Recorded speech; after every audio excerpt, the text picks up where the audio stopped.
क्या आप हड्डी जोड़ या कैंसर जैसी गंभीर बीमारी से परेशान हैं? तो अब निराश ना हो। रीवा के आरोग्यम कैंसर एवं ऑर्थो केयर सेंटर में पाइए सटीक इलाज। मिलिए हड्डी जोड़ रोग विशेषज्ञ डॉक्टर पुष्पेंद्र तिवारी और कैंसर रोग विशेषज्ञ गोल्ड मेडलिस्ट डॉक्टर आराधना त्रिपाठी से। हमारा पता है श्याम कॉम्प्लेक्स, नया बस स्टैंड, रीवा। मध्य प्रदेश में सरकारी शिक्षकों और शिक्षा व्यवस्था से जुड़ी एक बड़ी खबर सामने आई है। मोहन सरकार की कैबिनेट बैठक में जनजातीय कार्य विभाग के शिक्षकों को लेकर बड़ा फैसला लिया गया। अब विभाग के 6,846 शिक्षकों को चौथा क्रमोन्नत वेतनमान देने को मंजूरी दी गई है। यह लाभ उन शिक्षकों को मिलेगा जिन्होंने 35 साल की सेवा पूरी कर ली है। इसके साथ ही प्रदेश में 10,000 नए शिक्षकों की भर्ती का रास्ता भी साफ किया गया है। सरकार के इन फैसलों को एक तरफ लंबे समय से पदोन्नति का इंतजार कर रहे शिक्षकों के लिए राहत के तौर पर देखा जा रहा है, तो दूसरी तरफ नई भर्तियों से स्कूलों में शिक्षकों की कमी दूर होने की उम्मीद है। इसके अलावा किसानों के लिए प्रस्तावित कवच योजना को लेकर भी सरकार की ओर से पहल की गई है। हालांकि इस योजना का विस्तृत स्वरूप और पात्रता से जुड़ी जानकारी अभी सामने आना बाकी है।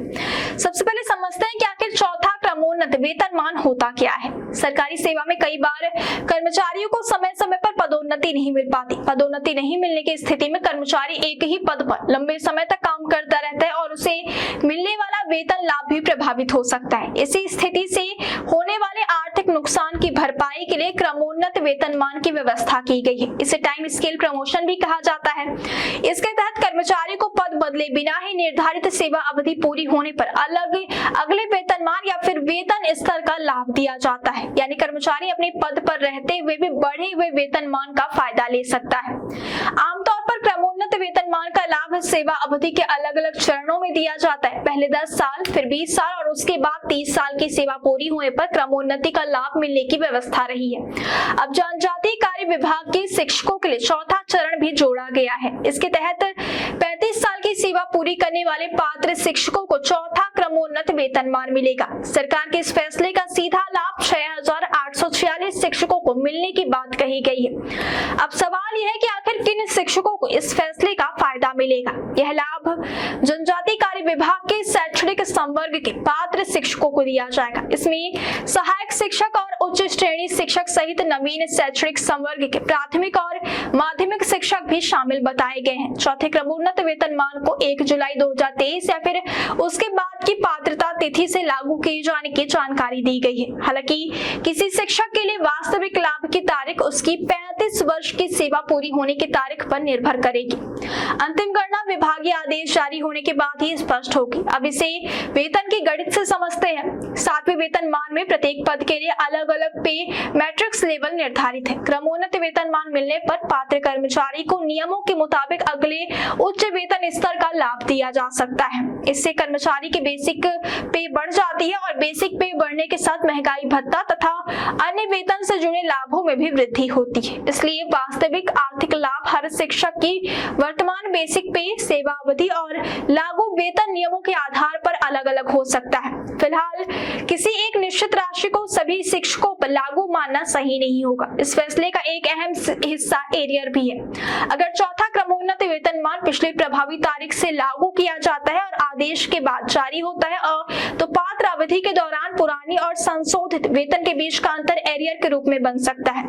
आसान भाषा में समझे तो जिस तारीख से शिक्षकों को नया वेतनमान मिलने की पात्रता बनती है, उस तारीख से वास्तविक भुगतान की तारीख तक वेतन में जो अंतर बनता है उसकी गणना की जाती है। इसमें बेसिक पे के साथ नियमों के मुताबिक महंगाई भत्ते और अन्य संबंधित घटकों का अंतर भी शामिल हो सकता है। हालांकि एरियर की सटीक राशि और भुगतान का तरीका विभागीय आदेश आने के बाद ही स्पष्ट होगा। उदाहरण के तौर पर अगर किसी शिक्षक की पुरानी बेसिक पे 55,000 रुपए और क्रमोन्नत वेतन मान के बाद नियमों के मुताबिक उसके बेसिक पे में 3,000 रुपए का अंतर आता है, तो पात्र अवधि के प्रत्येक महीने के लिए इस अंतर की गणना की जाएगी। इसके बाद संबंधित अवधि में लागू महंगाई भत्ते और अन्य अनुमन्य घटकों के अंतर को जोड़कर अंतिम एरियर तय किया जा सकता है। लेकिन यह केवल समझाने के लिए उदाहरण है। प्रत्येक शिक्षक की वास्तविक एरियर राशि अलग होगी क्योंकि सेवा पूरी होने की तारीख और वर्तमान वेतन अलग अलग हो सकता है। अब बात करते हैं सरकार के दूसरे बड़े फैसले की।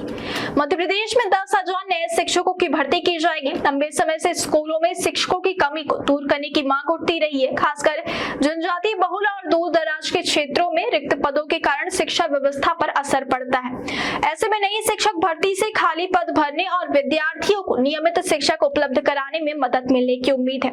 भर्ती की प्रक्रिया, पदों का वर्गीकरण, पात्रता, परीक्षा और आवेदन की तारीखों से जुड़ी जानकारी विभाग की ओर से अभी अलग से जारी की जाएगी। सरकार की ओर से किसानों के लिए कवच योजना लाने की बात भी सामने आई है। हालांकि अभी इस योजना के तहत किसानों को किस तरह का लाभ मिलेगा, कौन पात्र होगा और इस आवेदन की प्रक्रिया क्या होगी, इसका विस्तृत विवरण सामने आना बाकी है। इसलिए योजना के संबंध में अंतिम जानकारी आधिकारिक दिशा निर्देश जारी होने के बाद ही स्पष्ट होगी।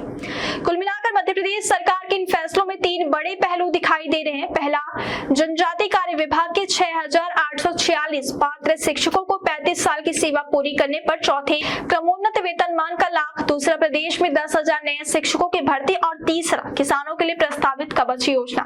अब शिक्षकों की नजर विभागीय आदेश पर है, क्योंकि इसी के बाद वेतन निर्धारण, प्रभावी तारीख और एरियर की वास्तविक गणना साफ होगी। वहीं नई शिक्षक भर्ती और कवच योजना को लेकर भी आने वाले दिनों में विस्तृत दिशा निर्देश जारी होने की उम्मीद है।